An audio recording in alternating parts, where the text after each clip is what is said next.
Hey guys, welcome back with me again in this channel. So on today's video, I'm going to show you how you can create your own 2025 recap video on TikTok.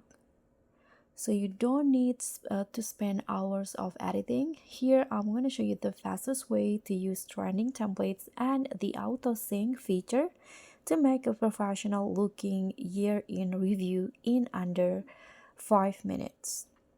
So first, you can just find the best 2025 recap templates, open your TikTok and click on the plus button. Now click on create options, and in here you'll easily spot the 2025 recap option. So click on that, and here you'll find a lot of 2025 recap videos that you can use. You can just choose which one that you like the best. So for example, I'm going to use this ones right here. Click on the templates. I think I'm going to just find a shorter one. Let's say this one.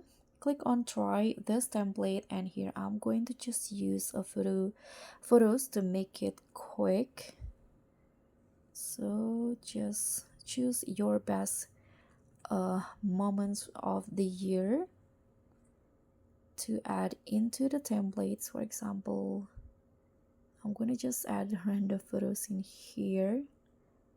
Okay, after you're done choosing the photos or videos, click on next, and just like that, your recap video is done in minutes. You can here modify it again by adding filter, effects, or changing the music. And after that, you can just click on next and upload it to your TikTok. So guys, thank you so much for watching. Don't forget to like, comment, and subscribe. Also click on the thanks. I'll see you in the next one.